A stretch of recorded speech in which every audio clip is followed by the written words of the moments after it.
I drove through the last round to get to Texas over the weekend, and then actually the weather participated Oh, good. okay. Well, Like it that's was all good. right. Good. And then we're like, okay, now we got to come back, and it's going to be blizzardy, and I don't know how much because we just got back last night, so I haven't locked in. I know our Ross and the Storm Team 12 team has everybody covered, but I guess we're ready for it. The rain, boy, if it'll just stay rain, how nice would that be? Oh, Anytime we yeah. get to see the rain. Oh, yeah, but it's You not. could, cozy up and tune in and watch some sports, listen to some sports. We've got you covered here on Sports Daily. We'll give away some HTO a little bit later on that KFH hotline. You can get your hands on that. I guess we start with the NFL. There's so many places that we could start here. We'll react a little bit, and then we'll look ahead in the Sure. NFL. We also have our KU insider, Shri Aslata, joining us at the top of the next hour, by the way. But as we look at this, Paul, yesterday, it's certainly an interesting finish to the NFL season. The Chiefs doesn't really matter. They didn't know the game last night was great. It was entertaining. Buffalo was better. Now Miami has to turn around. You'd certainly have liked to see Pittsburgh, I think, if you're Kansas City. But Miami having to come in and what's expected to be some bad weather in Kansas City. I think you feel pretty good right now if you're the Chiefs for an opening round matchup. You've beaten Miami once this year already. You'll be relatively healthy going into this. Miami certainly has a lot of question marks in the health regard and the health department that we'll learn about throughout the week. But I think if you're Kansas City here, you're rested. People are in a good mood. Everybody had fun with the Chris Jones sack, and I think things feel much better than they did 2-3 weeks ago. Whether that's real or not, I don't know. But certainly the Chiefs as 3.5-point favorites, I don't think need to, fear Miami. You play them like you played them the first time. You get them at home. You take advantage of the bad weather, and away we go. We're into the postseason. Yeah. I have the biggest urge to break down the Kansas City game like it was a real game last night. It wasn't real. No, I mean, that's my urge. Excuse me if I pop out and I throw out some stat or I give you some sort of technique that I think needs to be better. It didn't matter. I got to catch myself and think to myself, no. Don't break down this game like it was a real NFL football game, because even though it was, and they charged admission to get in, it really wasn't a real football game. You got Gabbard at quarterback. I didn't even know he was hardly in the league. I guess I did know he was in, but I mean, who knew? Who knew he was going to end up playing an entire game and starting? But with that being said, the Kansas City Chiefs are poised to make a run. I'm not as crazy about Miami as you are. Now, I confess. Well, I don't like it. I'd have rather played Pittsburgh, but I didn't want to play Buffalo, which was a possibility at one point. I'd rather play Miami, and this is a hard admission for me to make because I'm emotionally involved with the Miami Dolphins because of Hard Knocks in season. I confess that it's okay. That's just the way it is. But I would rather play the Steelers, but I'd rather play Miami than I would the Bills. That there's no question about that. So with that being said, I guess everything has turned out almost as well as could be expected. The Steelers, had an interesting game. Mason Rudolph back at quarterback. By the way, something? I always liked that kid. I always thought from the day he was drafted that he was going to end up being pretty decent. I don't know why. I always thought he would. Now, he's disappointed to a certain extent. I thought he would be, let's just say, a little bit bigger of a star than he is, because I don't know if he's a star. I don't think he's a star right now. No, he's not. He's almost becoming a journeyman player. But better the Dolphins than the Bills, my friend. Yeah, it's no Buffalo. Question. Buffalo turned it over 3 times last night. It just looked like they were trying to will that game and give it to Miami, and still won it. Buffalo's dangerous. Let's make no bones about it. They're the biggest favorite in Wild Card Weekend. I don't think they're a lot. To me, they're a lot like Kansas City. They're not what they once were, but they're still good enough, certainly. And this will be an interesting postseason because you have an opportunity to see some of the same cast of characters that we've seen over the years. And then you've got some upstarts in there. Browns, Texans, both upstarts. Both could make noise. I think both are dangerous teams, certainly. Bills and Chiefs are the old guard. Dolphins have kind of been there before. Even in the NFC, if you look at it. The Eagles stumbled their way in, but Eagles, Bucks, Like we've seen those two teams plus the Cowboys and Packers in the postseason forever. Right. Rams Lions is a lot of fun. Like this, I like this wild card weekend. It does feel a little bit more volatile maybe than in some years. I generally like the favorites, I think, except for probably the Rams. I like the Rams. And maybe the Texans. I don't know. But the Browns are dangerous. Like everybody feels dangerous except for Pittsburgh in the postseason. I think you could make a case that every team now, like, am I scared of the, if I'm opponent playing the Buccaneers? No.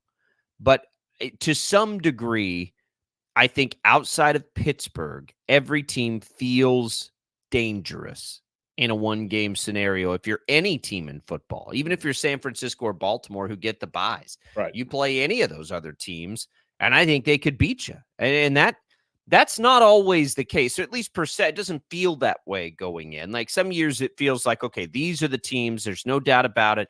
And it's been this way and we talk about it a lot here. Like it does feel a little more wide open than it has in years past. Maybe that's because Kansas City has fallen to the pack a little bit and Buffalo, I don't know, but it feels like it could be, anybody could have a shot here again, except probably Pittsburgh. Well, I think your point is well taken. And for a second, I thought you meant for an overall run to the Super Bowl and eventually winning the Super Bowl, a championship in the Super Bowl.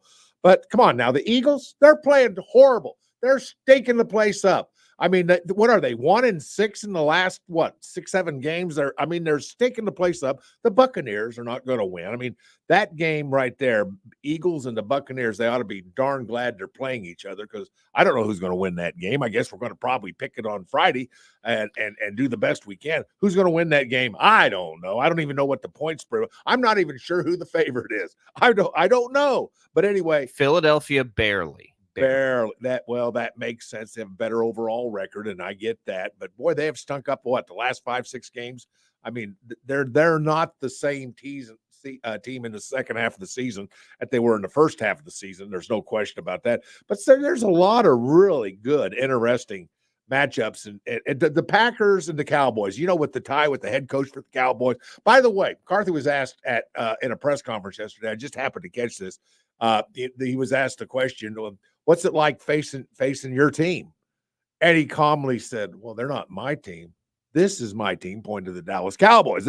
This is I love that answer. I thought that was a great answer. That was as good an answer as the Belichick question as to, is he coming back next year? We'll probably get to that before the day is out. But Belichick was as interesting as could be last night, even though they're not in the playoffs.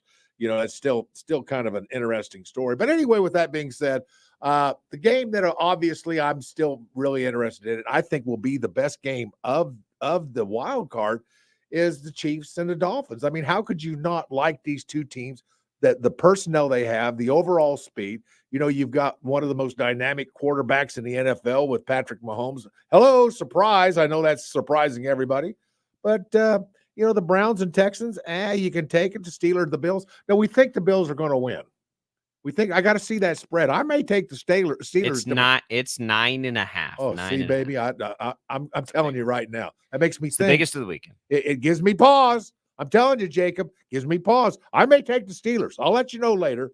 But it's going to be an interesting weekend. But really and truly, get ready for Saturday night. And by the way, I picked up on Channel 12 a little TV station you happen to work for, KWCH.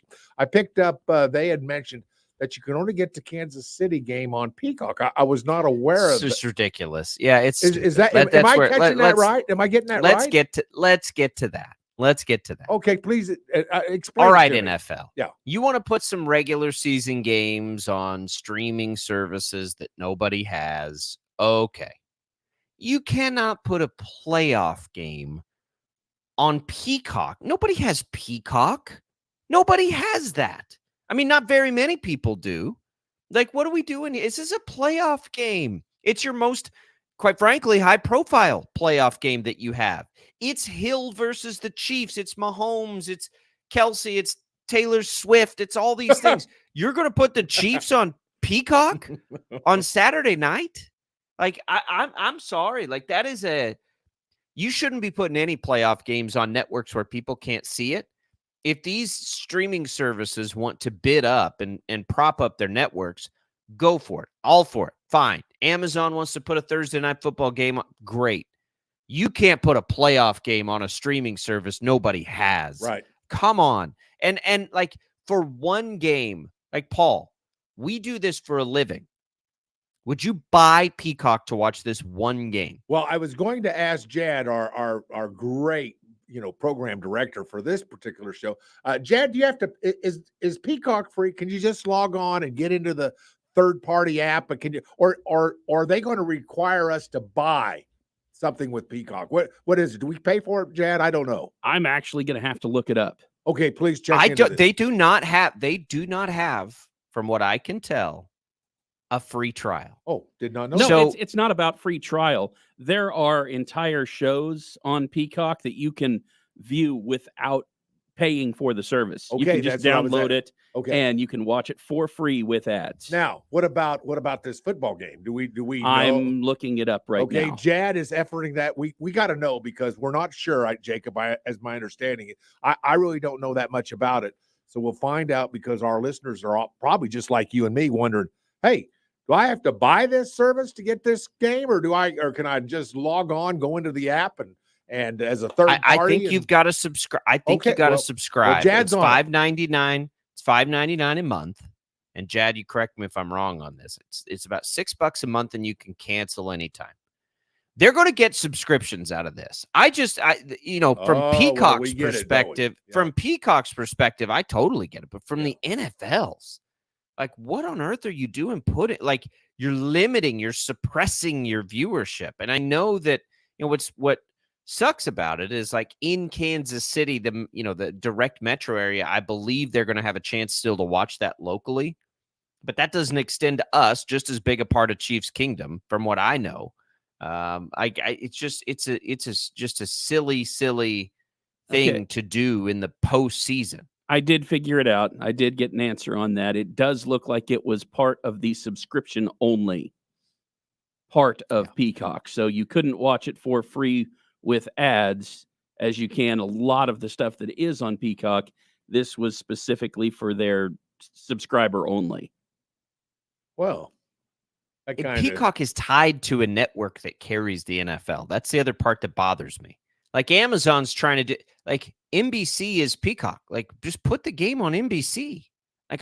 Whatever. It's dumb. It's a dumb experiment. It's going to make it a pain in the butt to watch. Here's the good news: you can listen to it right here in our Odyssey family. Well, thank you. You know what I mean? That. Like, you're driving around, we can listen to the game here with us here on Odyssey. So it's I don't get it. I don't get what we're doing with that in the playoff game. I really don't. I saw, and I didn't know that was coming either. I didn't even know it was an option until I saw the schedule reveal last night. And I'm like, wait, are they saying only on Peacock? Like, what are we doing here? And then to put the Chiefs on there, and then to put the most high-profile team on there. The NFL knows what Taylor Swift brings to every Chiefs game this year. Proof is in the numbers. That's the game you're going to pick to put on that network? How about, Browns Texans? I don't care which other game. Like, what are we doing here? So whatever. It's going to make Saturday kind of a pain in the butt. Hopefully there are local businesses all across town that will get a big boost because of this, and that they don't get, raked through the coals, because I don't believe that they get it for $6 a month like you and I do. So we'll see. That's annoying. That was the other thing I think that sort of fell out of this. So we'll get more into these postseason matchups, a real quick bird's eye view at it. We're going to talk KU at the top of the hour. KU fans, hang tight. We'll have Shreyas Laddha in. We will have lots of stuff. We'll talk about Shocker basketball. Yikes, Paul. Yikes. 0-2. Start the league, and then you got some tough ones coming up. So we'll get into all of that. But it's also Black Monday in the NFL. So we're going to take a quick break. We'll come back. We'll get you caught up on who's out as head coach and, whatever. We've got a draft order, how it all plays in. We'll get you caught up there as well. We'll also look ahead to a national championship game tonight. There is so much to get to on this Monday edition. We'll have some HDO to give away a little bit later. That KFH hotline is open, 869-1240. Chiefs fans, what do you think about that opening round matchup? Scared of the Dolphins at all? We'll get into all of it on a Monday edition. Paul Savage in for Tommy Castor. I'm Jacob Albracht. We'll see you in a second.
All right, welcome back in, everybody. Sports Daily. Thanks for tuning in. Thanks for watching on the video stream.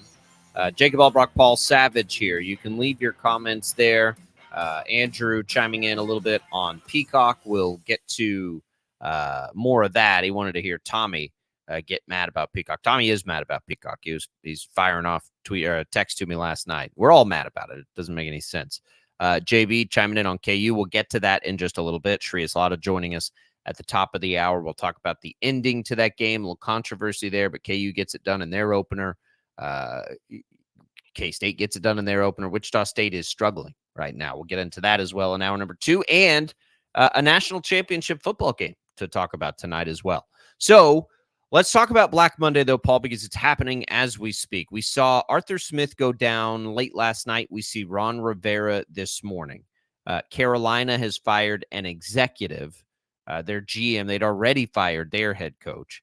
So we look at that now, and as we know the draft order, as Washington will get that second pick, we don't know what Chicago's doing. We don't know what the Patriots are doing. Chicago's pick 1, the Patriots are pick 3. There have been, we're seeing that, Robert Kraft and Bill Belichick are supposed to meet today. That'll certainly be the most high profile. Washington becomes a really interesting job because they're going to be able to take a quarterback. Chicago has a decision to make with Justin Fields. This is a fascinating offseason as we look to these coaches, Paul, because the draft plays a lot into this. There's a lot of teams trying to reshape futures. We're certainly not done yet. I mean, there'll be more firings as we make our way through, but Atlanta feels like a decent job. They don't get one of the top picks. They're down at number 8. So they probably have to make some moves if they're going to take quarterback.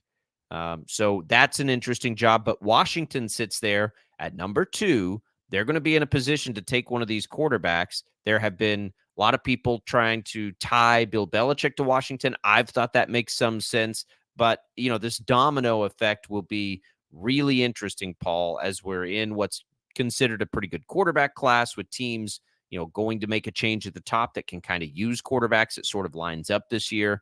But this will be an active early part of this offseason for sure. Well, it will be. And of course, you brought up Bill Belichick. And of course, we had 2 firings as of yesterday alone, which was kind of interesting. But there's going to be some jobs available. And Belichick, how does he fit in? I mean, we don't know, do we? We don't know. Well, first of all, we don't even know that he's going to be fired. Robert Kraft. We're just all assuming this, and I assume we're assuming, but I don't know. I mean, I sit there thinking to myself, if I'm Robert Kraft, I'm sitting there thinking to myself, this guy got me 8 Super Bowls. 8. That's not bad. That's not bad. 6. No, 6 it's Super 8, isn't it? No. Jad, is it 6? Okay, then it's 6. All right, but you got me all these Super Bowls. Do I really want to let you go? I mean, you're having an off year. Everybody has an off year. You don't have a quarterback. Just so happens that's the way that is. Part of that's personnel department with the who's in charge of that personnel department? Of course, it's Bill Belichick. Bill Belichick is in charge of literally every aspect of the product that is on the field. No, that's a good point. I'm going to give you that point. That's a very, very good point. But the thing is that doesn't this guy have some juice somewhere to say, give me another year? If I want another year, I want somewhere else. Somewhere else. Well, somewhere else. Paul, I mean, like, for real, like, what is the Patriot way as a front office for forever? They let Tom Brady go. They like, nobody's ever been safe with the Patriots. There is, is cutthroat as far as doing what needs to be done. That's part of the reason they've been so successful.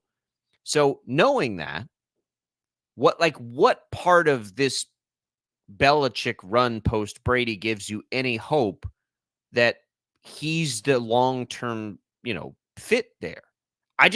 We saw Pete Carroll thrive in these late years, right? Seattle has been very much in the mix. No, that's a good point. Belichick, since Brady's left, it just hasn't really worked.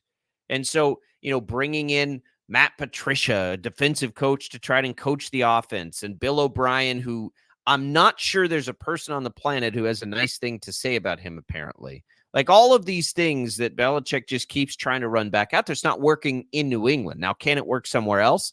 Yeah, I think it probably can. I mean, it's still Bill Belichick, right? It's just this fit doesn't seem to be there anymore. He's fouled up Mac Jones. Talk about instilling no confidence in a rookie quarterback.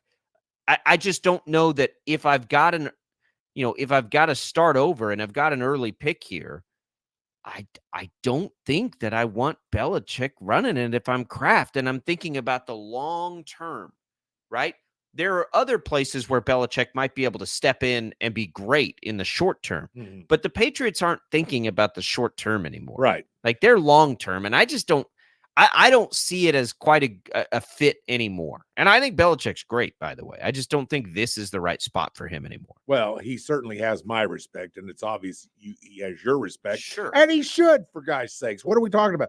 Now, yesterday, with regard to the firing, don't think it didn't cross my mind. We knew Washington job was going to open. Turns out that the Atlanta job opened.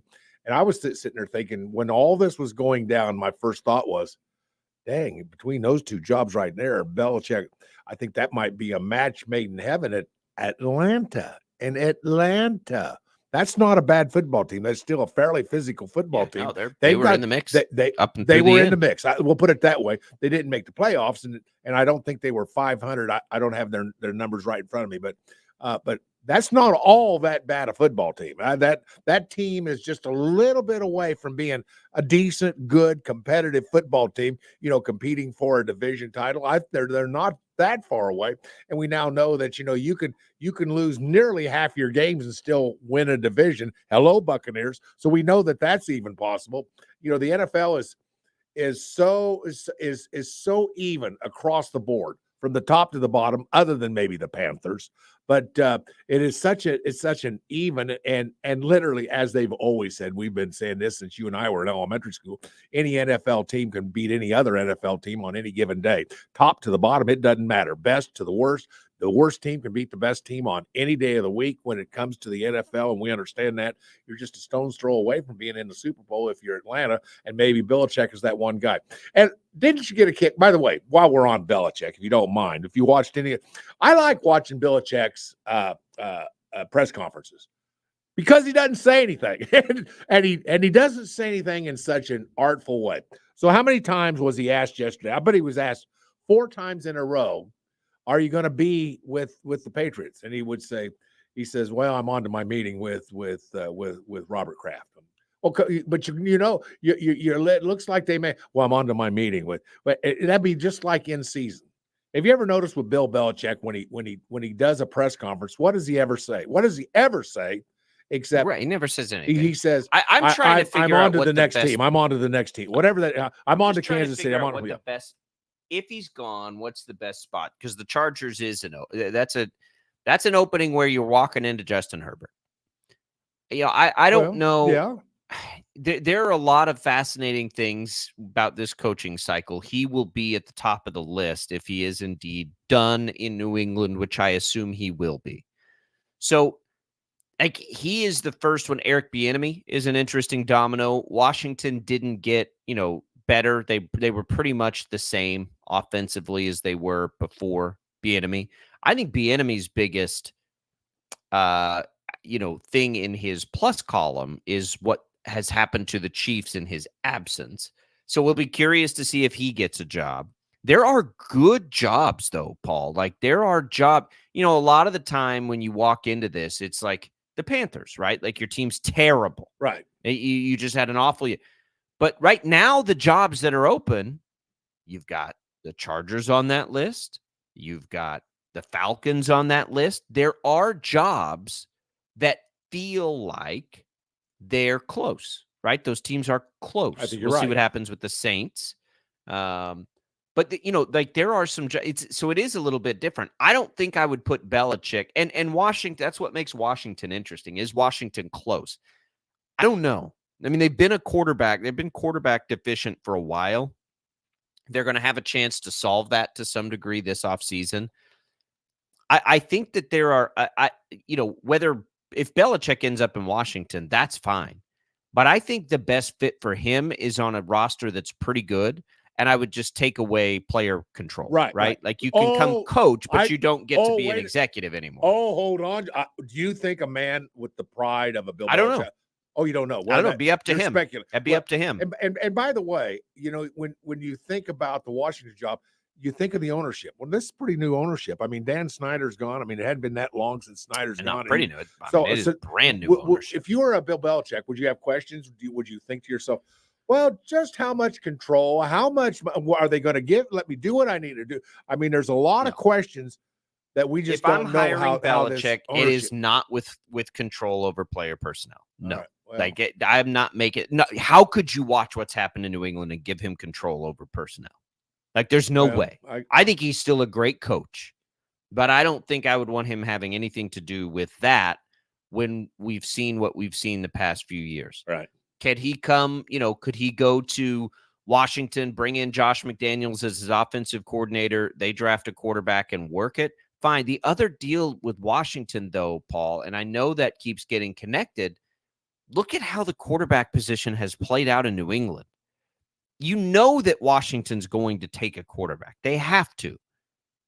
Is that where you want Bill Belichick? Well, after what we saw with Mac Jones, I don't think it is. I think I agree with you. Like Atlanta, the Chargers, those make a lot more sense. Now, the Chargers historically have never paid a coach, so I'm not sure that would happen either.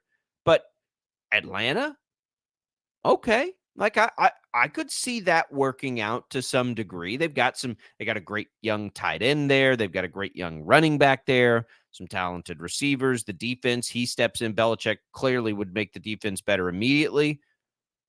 Okay. Like I could see that as a possibility. And we'll see. There may be other fits too, and maybe Washington's just enamored with him. I just don't think I would love to have him as the coach, because I think, as a strategist and all those things, he still has it. But as a GM, no, not happening. Right. If I'm making the call, that would be very clear and understood right away. And if he doesn't want to do it, then fine, I'll move on to the next person. Right. Quick question for you. Bill Belichick still has a year left on his contract. That make a difference? I highly doubt it. Highly doubt it. No, I mean, when was the last time a coach's contract played into anything? Well, Frank Reich just got fired like 12 games into his first year of his contract, and I'm sure it's got lots left. I don't think these owners care about that. Okay. I think they got to get it, but we'll see. That's it so far. So we've got some jobs open. I think there will be more. I think this will be fascinating. What does Chicago do? Does Chicago start all the way over? Do they hire a new coach and draft a quarterback and trade Justin Fields?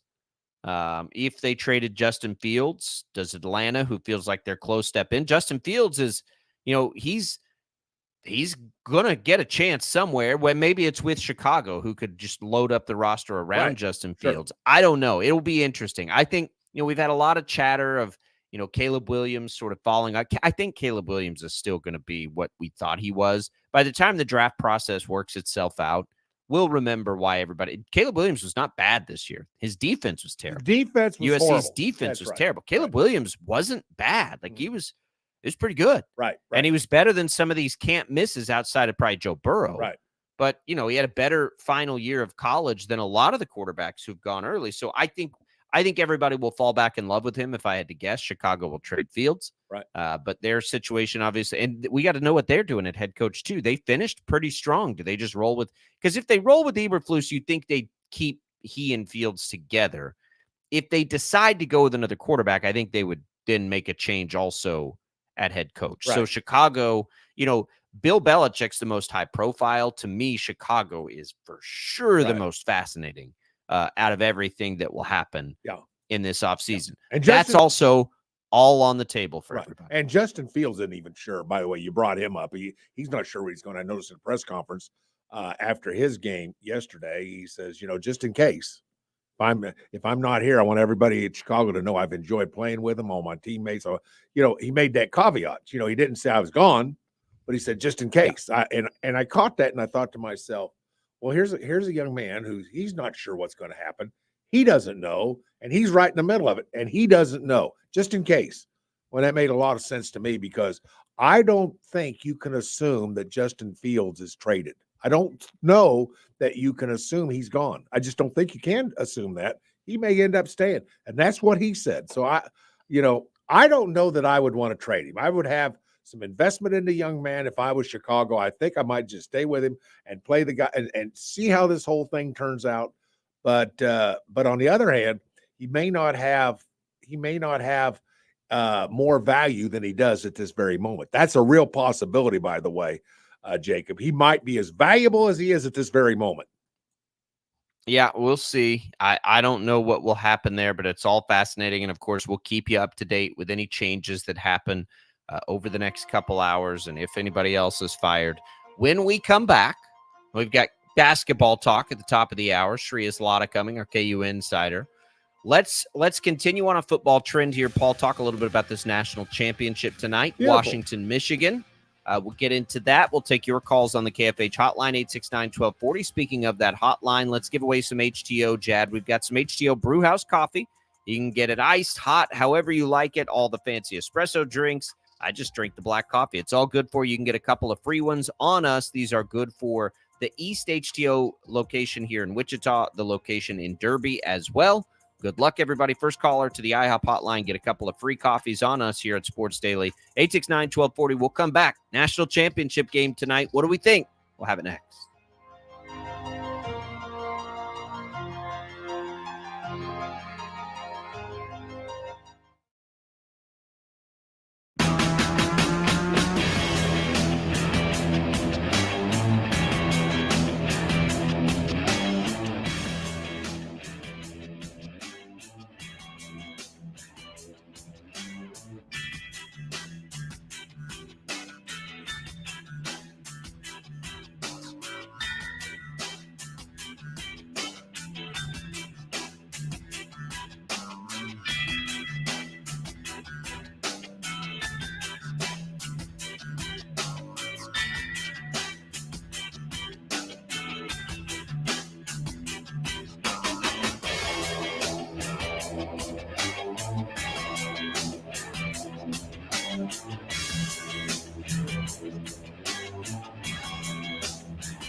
All right, welcome back, everybody. It's Sports Daily here on KFH. Jake Albracht, Paul Savage in for Tommy Castor today. Jad Chambers producing. Glad to have you with us. Congratulations to Randy for winning the HTO Brewhouse coffee, available at Wichita East and Derby. Congrats, Randy. Enjoy it on us here at Sports Daily. All right, we have national championship game to get to tonight, Mr. Savage. It's an interesting one, certainly. I find myself absolutely just betting from the heart on this when I say Washington. I just don't want Michigan to win. I don't want those cheaters to win. I've never really liked Michigan. So I will be pulling hard for Washington. I was always going to be pulling for the winner of Washington, Texas. It's Washington.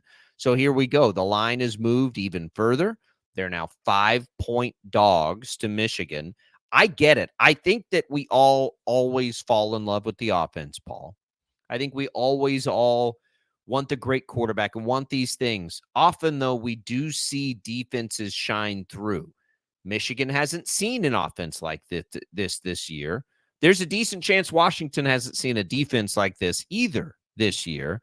This will be a pretty fascinating game in the beginning of what will become, I'm sure, a rivalry in the Big Ten for years to come. I think you are right on that. And I'm going to give our buddy Tommy Castor some credit because last Friday we were having the conversation. I said, Tommy, for some reason, this game has fascinated me. This championship game, Washington and Michigan, has fascinated me and gotten my interest more than any championship game in the last 5 years, let's say.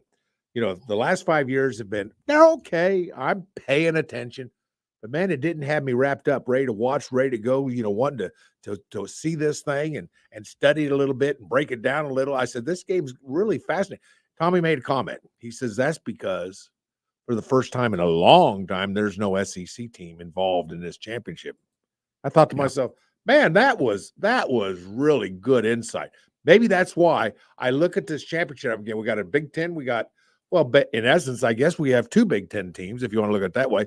But I think part of the reason that it's fascinating to me is because we have a team representing a league that's about ready to go away. This league's got basically one more game and it's history. And I thought to myself, that's probably part of it. But you got a team out of the Pac-12, and you've got a Big Ten team. I said, this is really great. No SEC. No offense to you SEC fans. I'm not hating on you. All I'm saying is I kind of enjoying the change of pace, if you get my drift.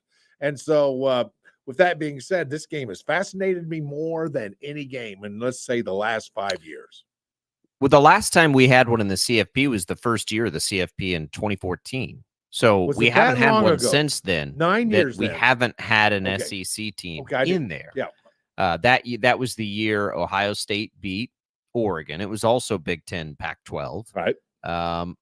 So I think that, look, we're going to get an opportunity here to see some other brands. And the reality, and this goes back to the selection, like the reality is Georgia is one of the four best teams, right? There's no question about that. So you've got this committee telling us it's going to be the four best teams. That's how they justified keeping Florida State, who absolutely deserved to be there, out of there. Yet they left the best team probably out of there in Georgia. But the problem is Alabama beat Georgia, which has always been this problem with this stupid 4-team, stupid 2-team, whatever it is system, is that you don't allow the best team to have a bad game. Like, it's ridiculous, right? So this will only be a problem this year. Like, and we're done with it after this year. All of the teams that should have been there this year would have been there if we were in a 12 team. So we'll see it. But this year we didn't get that. And that just means the SEC didn't get in. Boo-hoo, go cry to somebody else. We don't care, SEC. So we get Washington and we get Michigan. And we get such a clash of styles in this game. That's the part that fascinates me. It is juggernaut offense, juggernaut defense. Let's see what happens.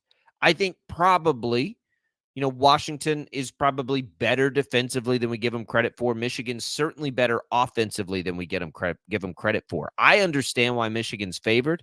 I think my brain would probably bet Michigan, but I ain't going to do it. I'm going to bet with my heart. I do not want to see Michigan win. I think that we have forgotten too quickly about the cheating that happened, apparently, by all accounts. And so it's going to be great if Washington can come in there and pop them. I also just like to see the style of football Washington plays about 1,000 times more than the style of football that Michigan plays. You may differ with me on that. You may like Michigan's great defense, smash mouth. Like I want to see the star quarterback and the star wide receiver and all of these things. I like JJ McCarthy just fine. Like he's got an opportunity to prove something here too. This will be fascinating, Paul. Offense versus defense. Usually that goes the way of the defense. Can the offense overcome it though? And can Washington get the win? Well, I think it's closer than, like TCU was a massive underdog, and it felt that way last year. I don't think either of these teams feel like massive underdogs. I think everybody's generally excited about it because it does kind of feel like a good matchup. Yeah, it's a contrast of styles. I mean, with the you've got a kid that let's face it, in the first half of the season, I thought he was a lock for the Heisman. Penix, I thought he was going to be that kid that's going to walk right into the New York City and the downtown club and take away the Heisman. I really thought that. He's darn good. That guy can light it up. I won't be surprised if he throws for 350, 400 yards. And the unsung hero of any football team, like a Washington in particular, is the offensive line. We don't give that team enough credit, and that's a part of being a big ugly. If you're going to be a big ugly, you might as well get used not to get any credit. But this team is good, partly because their offensive line is so good. You combine that with a quarterback like Penix, and you have a chance of winning a national championship. And that was my prediction, along with you and Tommy, that Washington wins the championship game. We all three of us took Washington in our Friday picks. We're all picking from our hearts. That's what it is. Everybody wants Washington to win. I'm glad Michigan's getting that treatment again. They deserve it. All right. We'll come back. We'll talk with Shreya Slaughter, our KU insider. We'll get into KU hoops. We'll get into K-State, Wichita State hoops as well. A lot of college hoops to talk about from over the weekend. That's where we turn our attention when we return for hour number 2 on Sports Daily.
Jacob Albracht, Tommy Castor.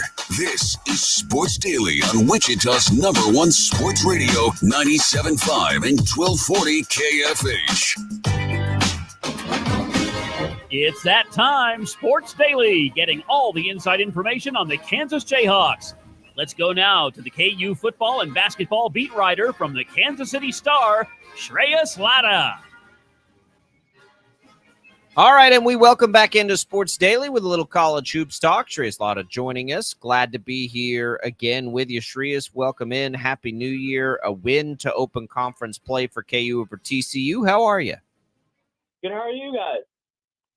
We're doing well. You've got Paul in for Tommy today and me, Jacob, Shreyas. So KU gets the big win. A little controversy at the end of the game with the tech call.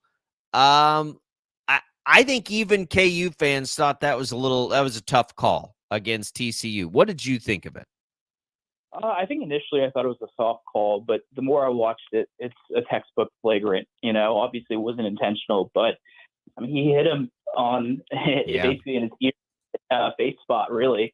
And, it's unfortunate, and everyone talks about Allen Fieldhouse advantage and this and that, but the refs made the right call at the end of the day. And, I think Ernest just has to be a little more careful because that ultimately, I think, was the turning point of the game.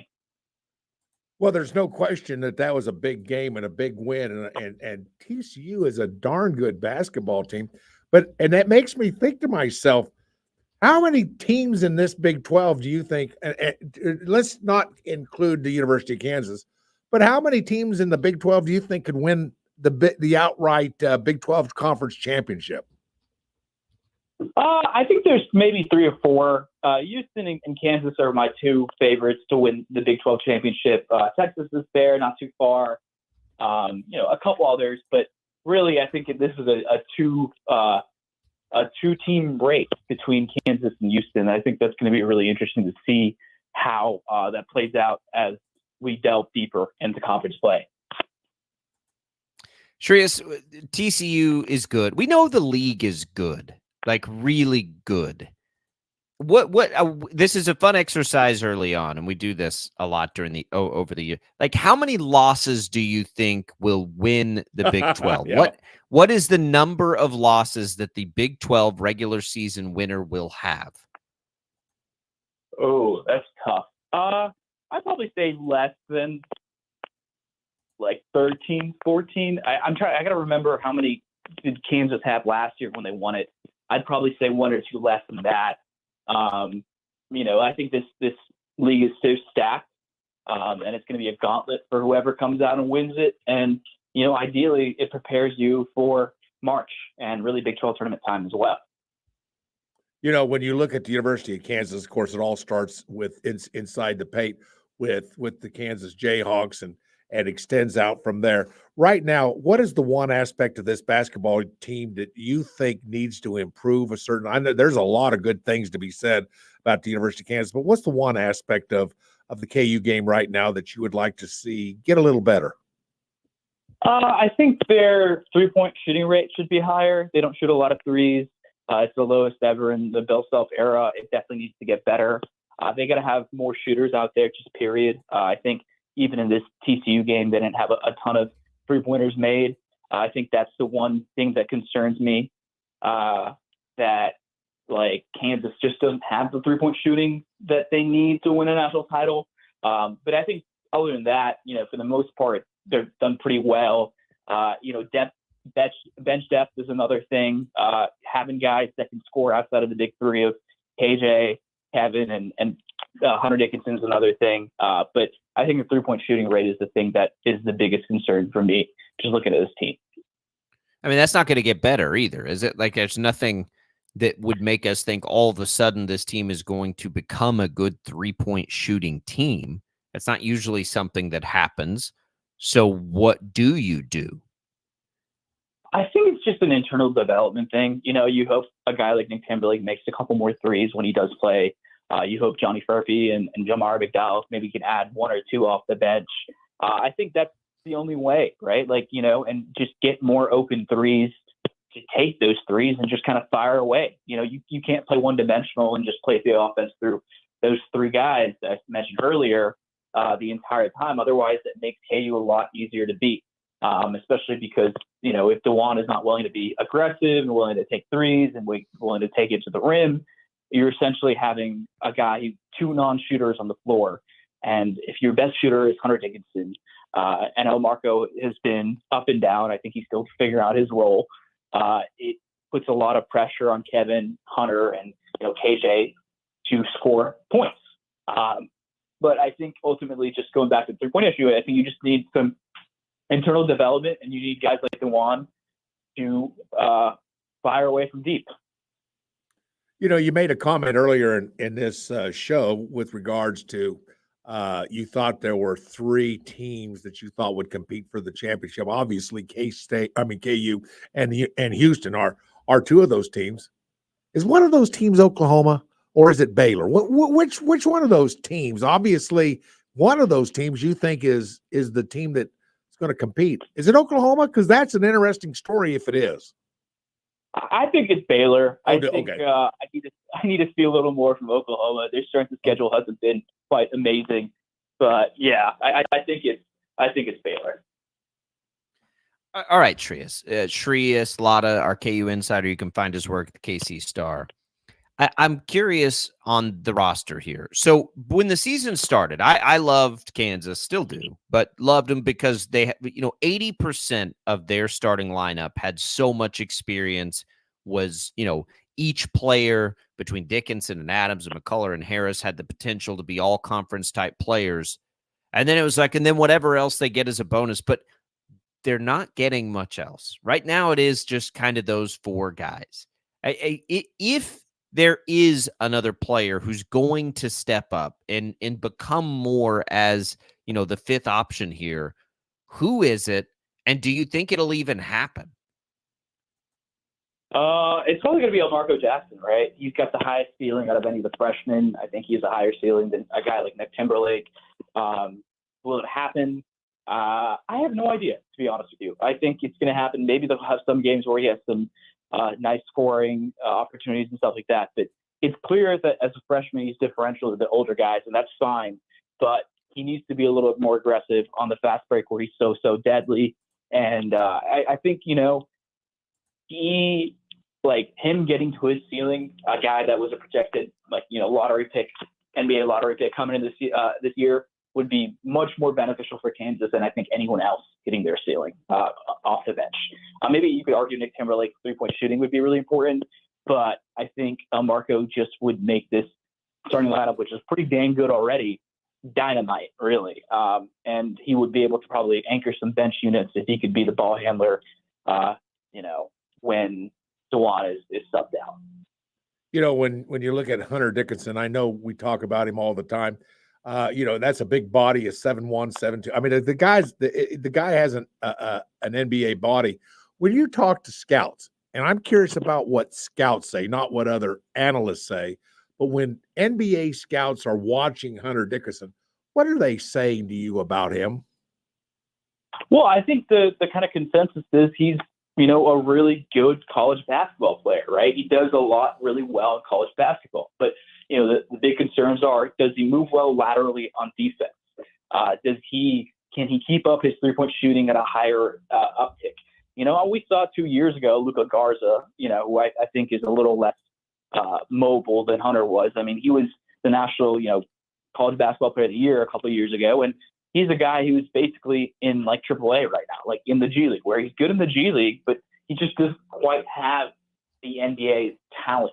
And I think Hunter is in that weird kind of segue between, maybe he could be an NBA player, maybe he couldn't, but whether he wants to play in the NBA or, professionally abroad, I think he has a long, long career ahead of him playing professional basketball, even if it's not the NBA. So I think, for him, he knows this year is really important, obviously, to continue doing what he's doing, but also showcasing that his three-point shooting is not a mirage.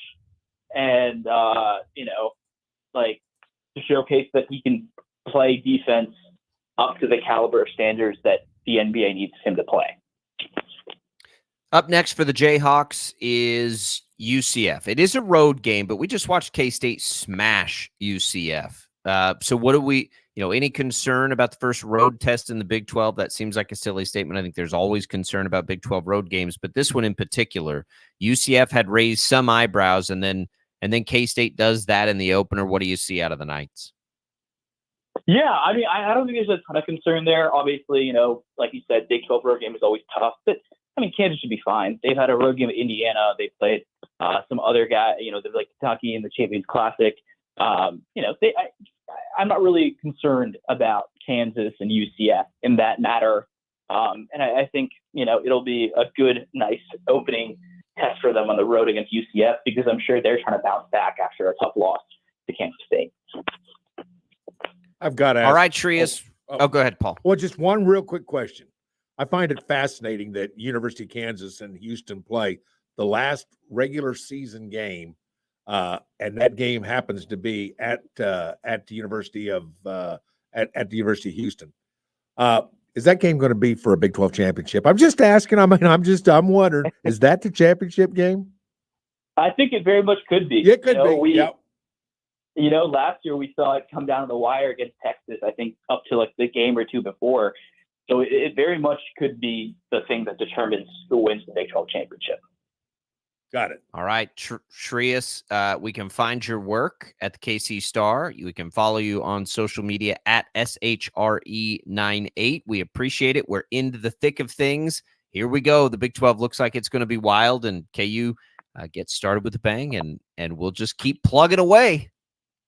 Absolutely. Thanks for having me, guys. There goes Trias Latta. Check out his work at the KC Star. KU looked good in the opener. Good enough, I guess. That call at the end, that's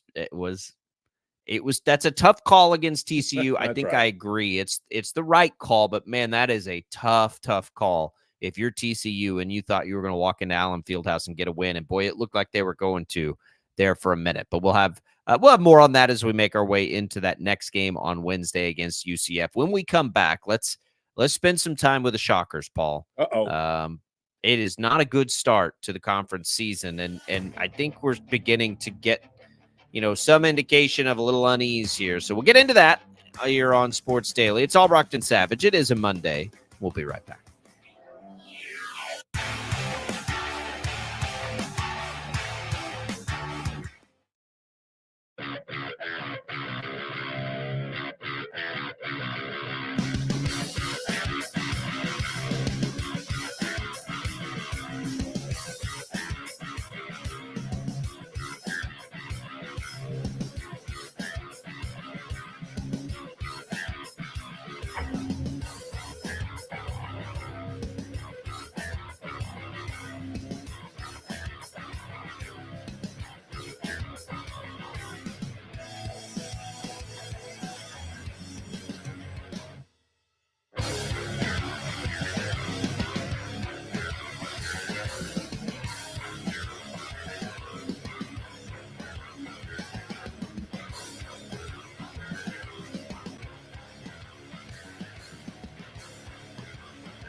All right, welcome back in, everybody. Sports Daily here. Jacob Albracht, Paul Savage alongside you. Thanks to Shreyas Laddha for jumping in. Talk a little KU with us there as things are just getting underway in the Big 12. K-State, big winners over UCF. It was really good to see the Wildcats getting a little smash spot like that at home.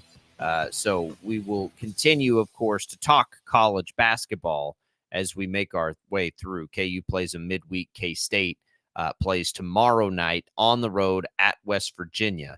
So that'll be a nice test for them too. Paul, the Shockers is not a good start. They right now drop their 2 games. They lose to Temple. North Texas was a game we thought would be a really nice measuring stick at home against a team you'd like to be competing with near the top of the league, and you get beat by double digits. Then you fall down to a massive margin against Temple. You come back in the game, and they did, but they still end up losing by 7. I don't, it's interesting. If you look at the KenPom rankings right now, Wichita State is still, 7th out of the American teams in the metrics. They were picked 8th, but boy, I'll tell you, this has been a really disappointing start to the conference season, just to put it quite simply. Well, Tommy and I talked a little about this on Friday, and of course, you're exactly right. Things started out pretty well. You're now 1-6 in the last 7 games. Your only victory is against Southern Illinois, who is not very good. And it's one of those things where you want to say to yourself, "Wait a second, this is a new coach. This is a bunch of new players. This is a situation where you've got to work your way in and figure all this stuff out and come to a conclusion that things will get better." And I do believe things will get better. But we've got to see several things happen. One, you got to shoot the ball better, both at the 3-point and from field goal range. And you've got to see better defense. And we've got to see better defense and step up and defend the 3, defend the paint a little better, make sure that, the things going on in the paint are taken care of. We got to see those kind of things. We want to see some improvement in that area. But this is still the first year for a brand new coaching staff. And I, for one, give this coaching staff want to give them plenty of time. I believe in this coaching staff. I believe this is going to be a very, very good coaching staff for Wichita State. But there's got to be some things, and I would like to see some improvement. It's a long season still left. There are a lot of American Association games left to be played, and you don't want to see a situation where you start losing games like to a Temple. Temple's okay, but Temple's not going to win. They're not going to win a whole lot of games in the AAC. Temple's barely inside the top 200 in KenPom. I got you. Temple's not good. And I don't look. And, okay. I have faith. I think long term too. Okay. I hope. Hope is a better term than think. Good. But it is not fair to this program to make excuses for this program. Am I still doing that? And I think it's absolutely reasonable to expect improvement from a year ago when you made a change, right? Like, yes. we fought this in the off season. What are the expectations? We took a lot of heat for saying, well, I think they ought to at least be better than you have been, right? If you're going to make a change. They have not been that so far. So I'm not going to, this isn't the time for like roses and, everything's good. No, aw shucks. No, like people aren't showing up to games and they need to win more games. Mm-hmm. And Temple's not good. And so like you've got to get better. We have to see it. And it's been going here now for a minute. You mentioned it. 1 win in the last 7 games. What's the best win of the year at this point? Richmond, maybe? I don't even know what it is. It's got to be. So that's not good enough, Paul. And I think we need to, again, I'm hopeful that it gets much better. And like long term, it will be fine.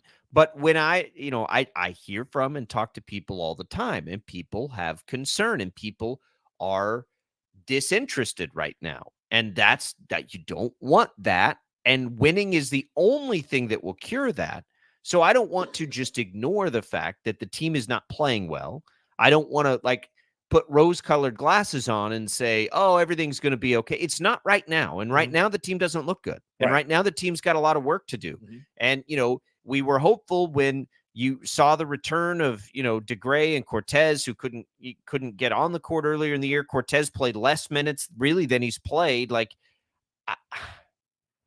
I don't like this right now. I don't think this is good right now. It's hard to be optimistic right now. I don't want to be optimistic when optimism isn't warranted. Like, what did you see against Temple that makes you optimistic? What did you see against North Texas that gives you like, oh, everything's going to be better down the road here?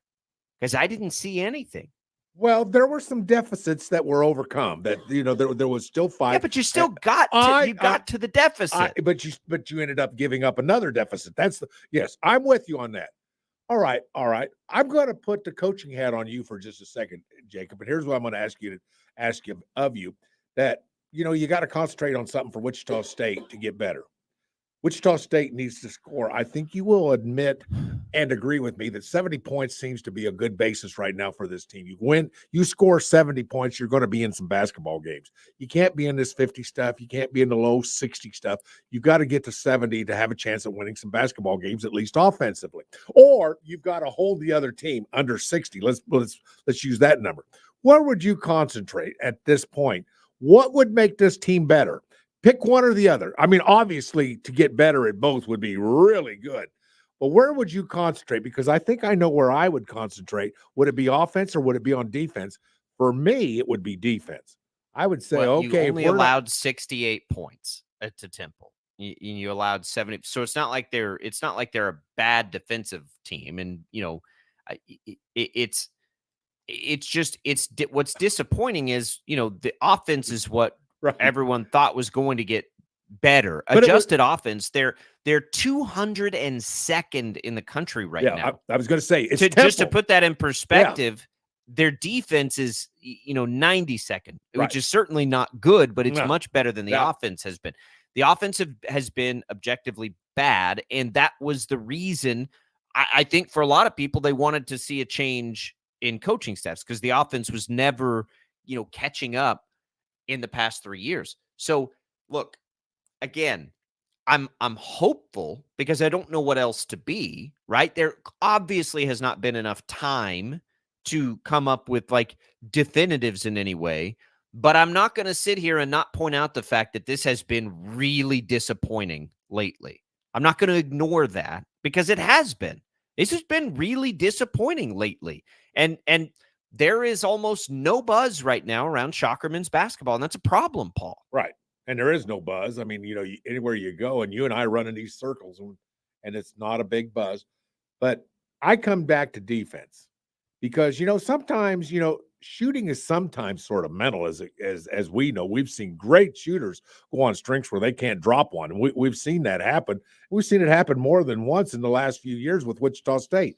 That's a mental thing, and I get it. And sometimes it's hard to improve that. But I'll tell you what you can do. You can bear down, and you can get in a defensive stance, and you can get your hands where they need to be, and you can fill passing lanes with hands, and you can keep back doors from happening, and you can defend the paint, and you can defend the inlet pass. There's all kinds of things that you can do on defense, and by golly, what you do. And I'm not telling anybody what to do. All I'm saying is that as an observant of a person who loves college basketball, you can defend. You can teach people to defend. You can make people defend. You can will people to defend. You can threaten people to defend. You want to play? You're going to defend. That kind of thing. And from a practical solution, I'm holding everybody at 55 points or under. That's that. I mean, I know that's what? I'm stretching it, but I got to have a goal. I know that's not realistic, but by golly, I can set a goal for whatever I want. That's my goal. Well, yeah. If they hold people to 55 or under, yes, they will win a lot of games. You're going to win some games. That's right. If they score 80, they're going to win some games too. Neither of those things are going to happen. Okay, I got you. But again, like I want to be optimistic here, but the next two are going to come against Memphis and Florida Atlantic. Sure, a win over either one of those teams would cure what ails us right now. And what ails us right now is Wichita State hadn't won in almost a month. And they've got one win in the last, more than a month, and it came against Southern Illinois at home. And the other thing that bugs me is they're getting some national windows here, right? Their last 3 games have been on national TV, and they have not shown well at all. I don't like missing that opportunity either. Right. The next one on Sunday comes against Memphis. That's another ESPN2 game.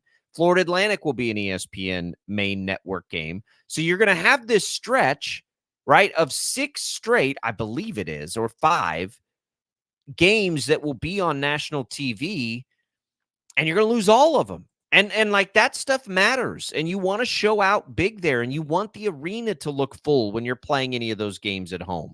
And those things aren't happening, and that's uneasy. Maybe uneasy is the best. Like, okay, year one, I get it. Like, and I pointed out a million times, Greg Marshall was not off to a great start in his illustrious career too. So yes, time is of the essence, and you got to have enough time. But when you don't have the fan base motivated, it's going to make it more difficult to get great players to come play here.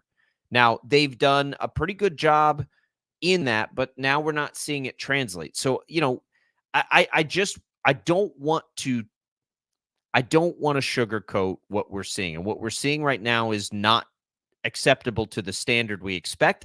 Everybody knows that already. I don't need to sit here and say that. I just need and want Shocker basketball to be relevant in this community. And the only way that's going to happen is if they win games. They have not done enough of that this year.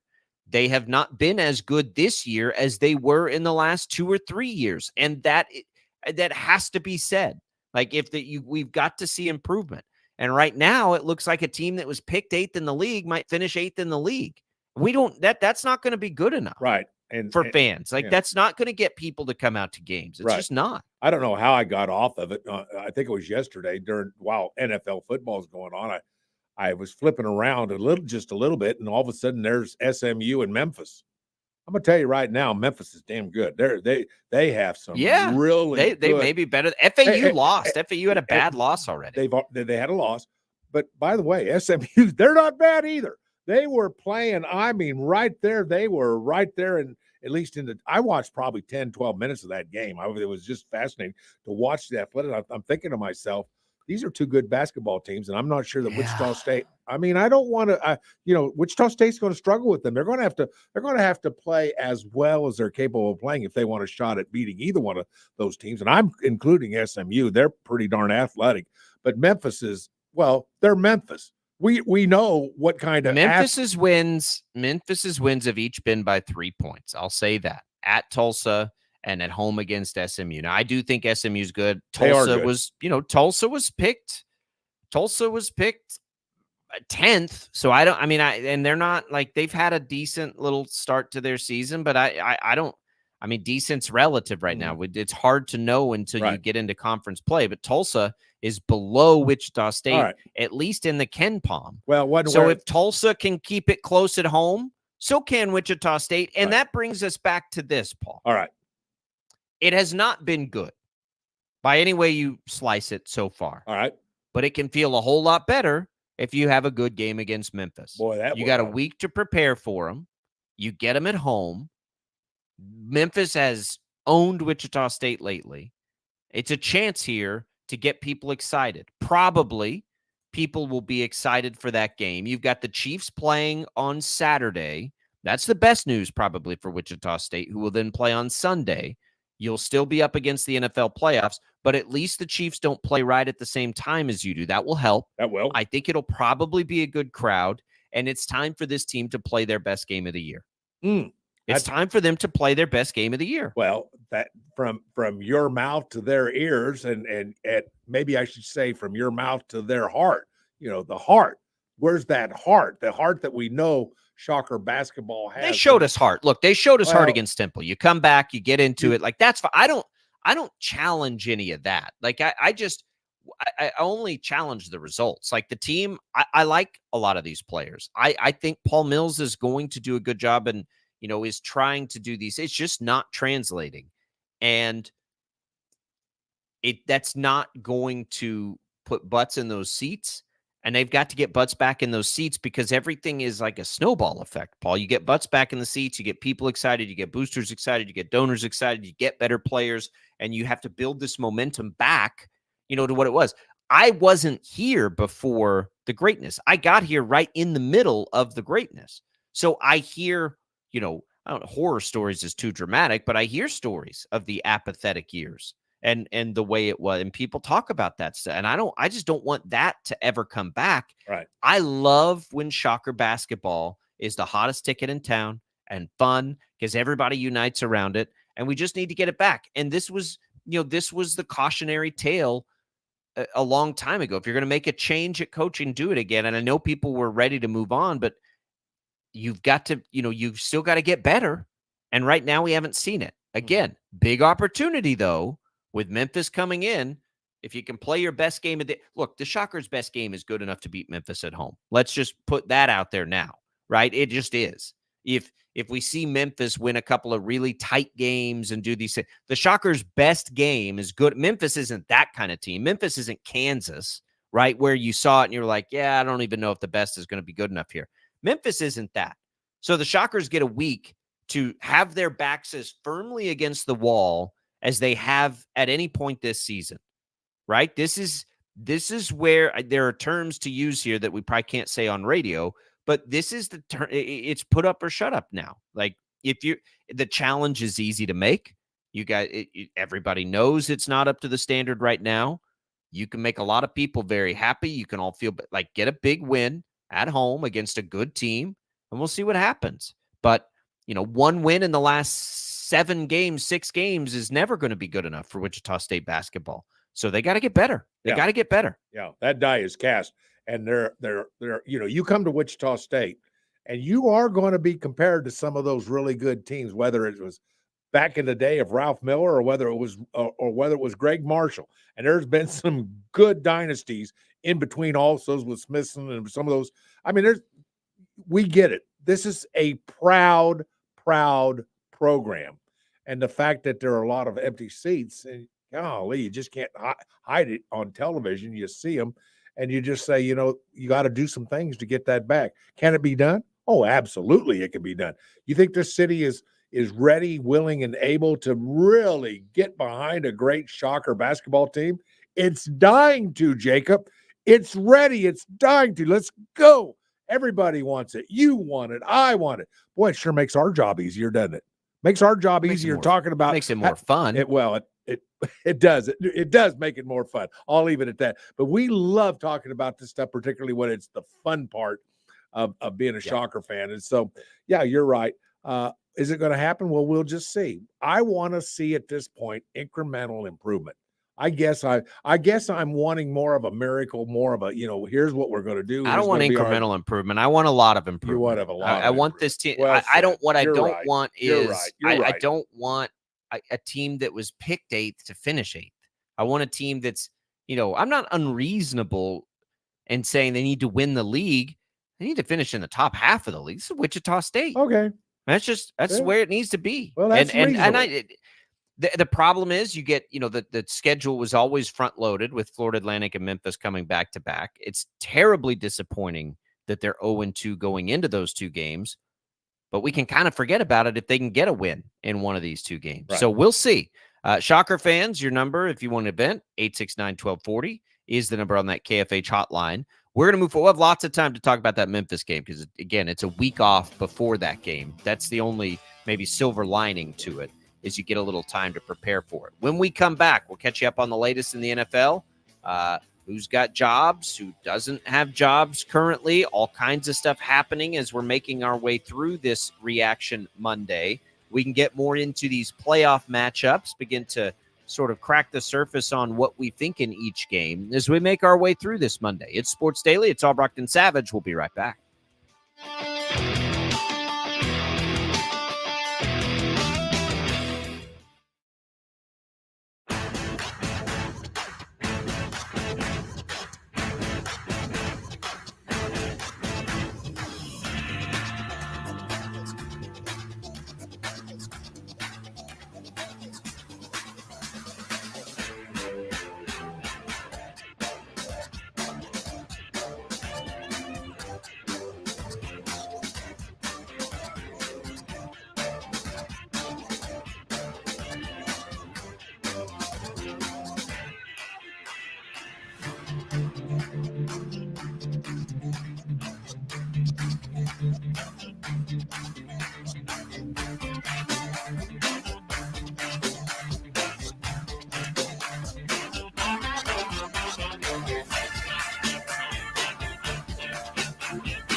All right, welcome back, everybody. Sports Daily.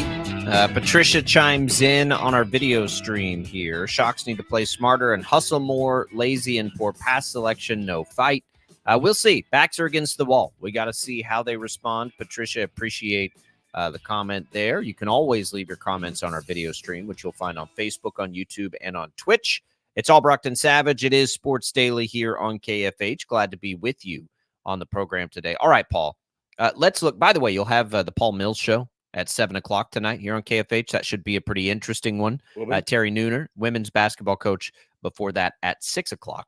Let's look at these football games, Paul. Nobody else has been fired since we've come on the air here. So far, today, of the today news, it's just in Washington, just in Atlanta. And we'll keep our eye out on things. But let's look now at these games in this first round. I think of all the teams, looking for an upset here. I like the Rams. I've liked the Rams. I've told you I like the Rams. They've been my dart throw team to some degree. The storylines, Paul, in this opening round are fascinating, right? You get Tyreek Hill's return to Kansas City. You get Matt Stafford's return to Detroit. You get Mike McCarthy getting a chance to take on the Packers in the postseason. Right. Like there are some really, really juicy ones in this opening round. I think this will be a fun wild card weekend. Oh, yeah, there's no question. And by the way, you didn't mention the Steelers and the Bills. Something tells me that might be one of the more entertaining games of the weekend. I like that game. I think it's going to be one we got to turn on and take a look at. The least favorite for me is the Eagles and the Buccaneers. I don't think either one of those teams is good enough or playing well enough at this particular point to make a big run. But one of those two teams is going to advance. They're lucky to match up with each other. And the Browns and Texans, those are two right in the middle seeded teams. I don't know. I love the Browns and Texans. I love that game though. Well, what do you make of that game? I mean, I don't know. I don't know. I mean, Cleveland is well, so what's interesting is with Flacco, Cleveland feels really scrappy, right? They feel like okay. But so does Houston. Right? That's sort of, I mean, they played, right? We saw this matchup a few weeks ago, and Houston, Cleveland beat Houston by 2 touchdowns, but I believe, and I'll double check this, we did not have CJ Stroud in that game. So I think you can take very little from it, but we just saw Cleveland go to Houston and win by 2 touchdowns. That was a Christmas Day game. So it was very recently we've seen that. But we saw it without CJ Stroud. Right. So right. I don't know, I don't know. I don't know that how much of a difference that makes. It certainly makes some difference, right? It certainly has an impact. I still think I like Cleveland there. Cleveland is as dangerous to me, Paul, as really any team. Like if you're looking at this from Kansas City's perspective, I think Cleveland is as dangerous as anybody. If you're looking at it, maybe the right perspective is from Baltimore's perspective, since they're the top seed and have the bye. I think if you were power ranking teams that that make you nervous in the AFC, really Pittsburgh doesn't make you nervous. Of course, they might make Baltimore nervous because of that rivalry, but for the most part, Steelers don't make you nervous right now. Everybody else does. Like I would be nervous, at least at minimum, to play Buffalo, Kansas City, Miami, Houston, or Cleveland. And I said from the beginning, if it's Houston that's able to get in as that, as the in, and it ended up being Pittsburgh by a different way, almost everyone in the AFC is going to be dangerous. Right. And I don't think that's the case in the NFC. Yeah, I think right. I think it's San Francisco, it's Dallas, and at one point you would have said Philadelphia, but even they've fallen off. I'm not sure that you could put anybody else in there. It's probably San Francisco or Dallas. I mean, any of the, I've liked the Rams as my dart throw team because they've got the experience, they've got the quarterback, they've got the weapons, they've got all these things, but even they're going to have a tough road. I think the AFC is just a jumbled mess of teams that are all really good, and I don't know who makes it out. I think Kansas City, Buffalo, and Baltimore have good chances. Here's my question, Paul. Yeah. If Kansas City goes to Buffalo, what does that spread look like? Because Buffalo is a heavy favorite against Pittsburgh. I mean, the Bills would be favored, I would think, in that game. I think people are overlooking the Chiefs. I think people are overlooking the Chiefs here, Paul. Well, part of it would depend upon how effective is the offense against the Dolphins. Now, the Dolphins, they're banged up a little. They're necked up on defense, a little bit. So it's hard to say. But I mean, you're right. The way you look at the American League, I mean, look at it. The Dolphins. That's a darn good football team, and they're a 6 seed. There's only 7 seeds, and the Dolphins are a 6 seed. I mean, how crazy is that? And the Chiefs, of course, you look at the Chiefs, they're a 3 seed. How good are they? I don't know. How good will they be on offense? I don't know. How well will they play on defense? Well, I think I have a better idea on defense than I do on offense. I don't know how good the Chiefs are right now. Are they a 3 seed? I don't know. I don't know that they're good enough to be a 3 seed because they are. Okay. I was being facetious. I think that they are. But no, you're not. You're not at all because they haven't played to the level to make you feel much better than that. That's right. I mean, that's right. not an I think your question is valid. Again, this is all based on if they play the brand that's different than we've seen in years past, but that is their best brand, which is run the ball, play great defense, and use Patrick Mahomes to be Patrick Mahomes when you need him to be, that I'll take that against anybody. The question becomes, will they and can they commit to doing it? Can they eliminate the mistakes that have plagued them all year? It's a big ask. It's a huge ask. But if they do it, I mean, I'd still take them in that scenario. Right? If you told me, here, let me simplify it. Please. If you told me Kansas City went to Baltimore and played a game where they didn't turn the ball over, I'd tell you I'd probably like them to win that game. I would too. I think there's so that a point.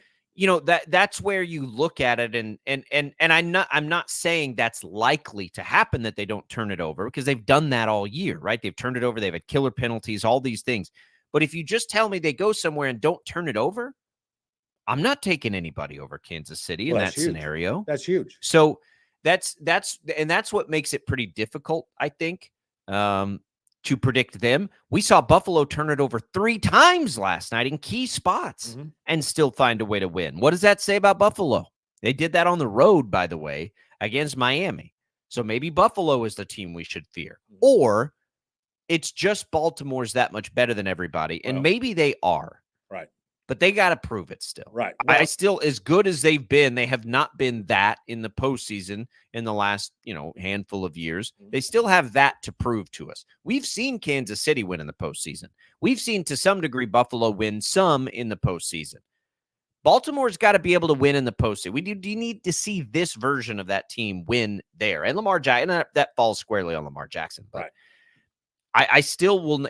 Kansas City's best brand of football is good enough to win a Super Bowl. I stand by it. And I think that, as Buffalo did what they did last night, people are going to start to lean into Buffalo a little bit and Baltimore and forget to some degree about Kansas City, who, of course, has their hands full with Miami and Tyreek Hill's actual revenge game. Right. At Arrowhead. And I like that take because, no turnovers.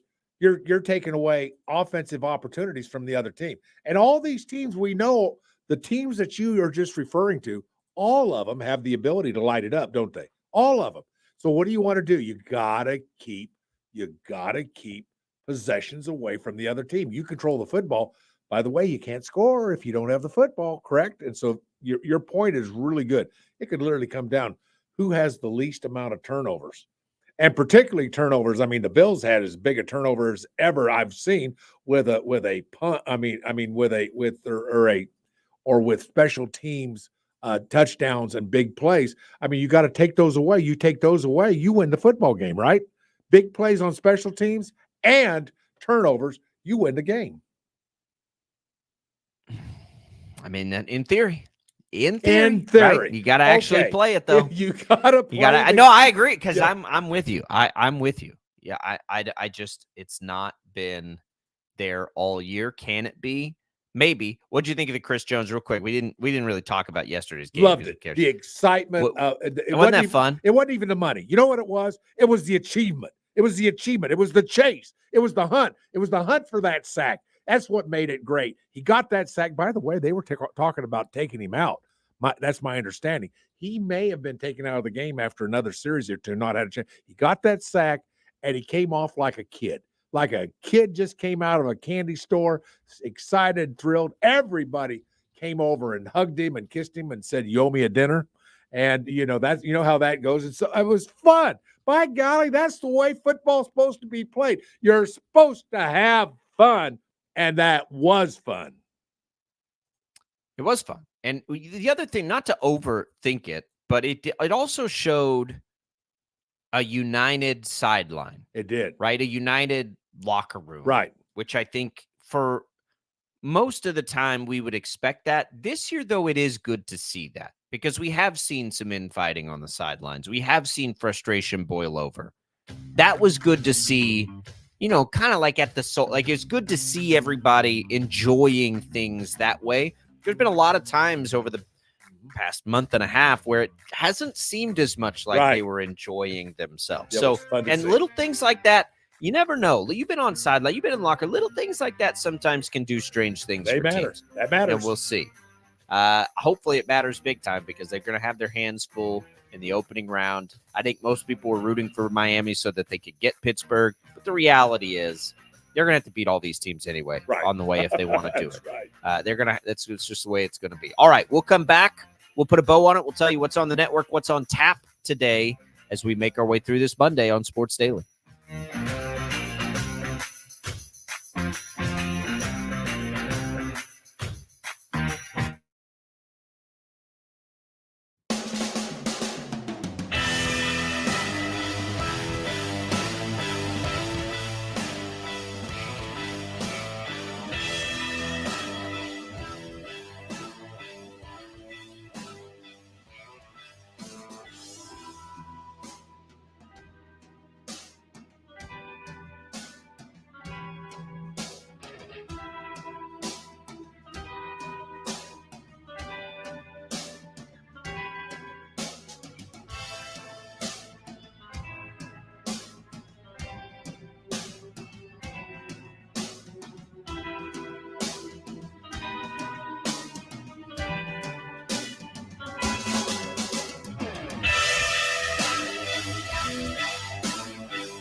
All right, everybody, that's it for us here on a Monday edition. Again, regular programming, Jim Rome, Bob and Jeff from 2 to 4. Zach Gelb will take us until 6 when we get the Terry Nooner Show right here on KFH, and then the Paul Mills Show on KFH. Be a fascinating evening with Paul Mills, certainly, to see what the Shockers can do to get this thing turned around as they've started 0-2 in the conference season. That's coming for you here. Tommy will be back tomorrow. Paul, enjoy the national championship game tonight.